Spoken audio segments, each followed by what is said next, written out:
আচ্ছা বন্ধু, তোর কাছে একটা প্রশ্ন আমার। আচ্ছা, মানুষ যে মনে কর সাপোজ একটা মেয়ে অসম্ভব ভালোবাসার পর একটা সময় নিজের স্বার্থের জন্য বা নিজের ফ্যামিলি একটা অজুহাতের জন্য যখন পরিস্থিতির দোহাইতে চলে যায়, তখন কেমন লাগবে বল? এটা কি আসলে ঠিক? আমাদের সাথে এটা মনে কর যে কোনো ছেলের সাথে এটা কি করা কি আসলে ঠিক? আসলে বন্ধু, বিষয়টা এমন পর্যায়ে দাঁড়ায় যে একটা মেয়ে বা একটা ছেলে যখনই একজন অপরজনকে ভালোবাসে বা প্রচণ্ড পরিমাণ ভালোবাসা ইয়েতে আসে, মনে করে কেউ কখন কাউকে ছাড়া থাকতে পারে না, সেই সময় যদি মনে করে পরিস্থিতির দোহাই দিয়ে মানুষ চলে যায় বা চলে যাওয়ার একটা মনে করে টেকনিক বাইর করে, সেক্ষেত্রে কিন্তু আসলেই যে যাকে ভালোবাসবে এবং সেই মানুষটি যদি পরিস্থিতির দোহাই দিয়ে চলে যায়, সে কখনোই ভালো থাকতে পারে না এবং ভালো অপরজনও থাকতে পারে না। যে পরিস্থিতি সামান্য একটা অজুহাত মাত্র, যে চলে যাওয়ার সে কিন্তু এমনি চলে যাবে। পরিস্থিতি যেভাবে হোক না কেন, যেভাবে থাকুক না কেন, পরিস্থিতিকে কিন্তু সামলানো যায় বন্ধু। কিন্তু মানুষের মন মানসিকতা যখন পাল্টানো যাবে না, সেক্ষেত্রে কিন্তু মানুষটাকে কখনো ধরে রাখতে পারবি না বন্ধু। মানে কথাটা হচ্ছে ইচ্ছে থাকলে সবই হয়, ইচ্ছা থাকলে সবই হবে এবং ইচ্ছার বিরুদ্ধে কোনো কিছু করাটা ঠিক না।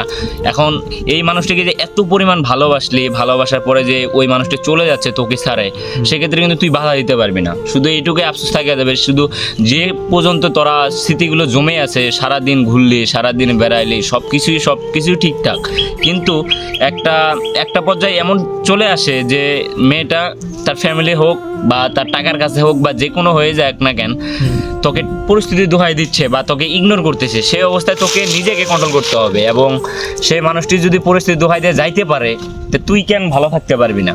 তার জন্য কিন্তু তোর ডিপ্রেশনটা প্রচণ্ড পরিমাণ আসতে পারে, কিন্তু ডিপ্রেশনটা কাটায় ওঠার ক্ষমতা তোর থাকতে হবে।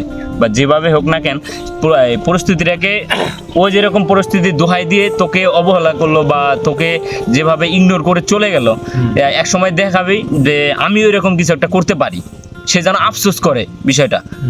আর আমিও একটা মেয়েকে এমন পরিমাণ ভালোবাসার পরেও যে মেয়েটাকে মানে কোথায় না রাখবো সব কিছুই আমার মনে করে সিদ্ধান্ত হয়ে গেছে, এবং এমন সময় এমন পরিস্থিতি দোহাই দিচ্ছে যে তার কাছে আমি তুচ্ছ পরিমাণ হয়ে গেছি।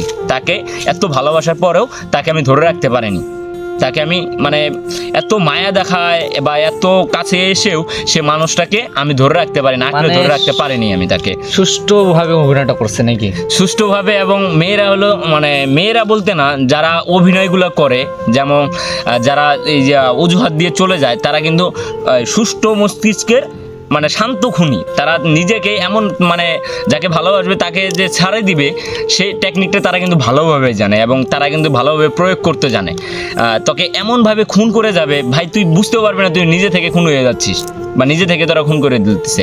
এটাই কিন্তু বাস্তবতা এবং এটাই কিন্তু সবচেয়ে নিয়ম, যে মানুষটাকে এত পরিমাণ ভালোবাসবি সেই মানুষটাই তোকে আঘাত দিয়ে চলে যাবে। আর পরিস্থিতিটা সামান্য একটা অজুহাত যে থাকার, সে কিন্তু যে কোনো পরিস্থিতি হোক না কেন, ফ্যামিলি হোক, টাকা হোক বা যে কোনো পরিস্থিতি হোক না কেন, তোর কাছে থাকা যাওয়ার একটা মানে সামান্য বাইর করবে। আর যে চলে যাওয়ার না, বিন্দু পরিমাণ যদি একটা দোষ পায়, ওটা দিয়ে চলে যাবে। এটাই বাস্তবতা এবং এটাই রিয়েলিটি। মানে বাস্তবতার সাথে তাল মিলিয়ে চলতে গেলে দেখবি যে ভালোবাসা বলতে এখন মানে কোনো কিছু নাই, সব স্বার্থ, নিজের স্বার্থ, মানে সময় পাস করতেছে। মানে বাস্তবতা রিয়েলিটি কখনো আসে না এটা ভালোবাসার ভিতরে এখন বর্তমানে। মানে কথাটা হচ্ছে টাকাই সব নাকি?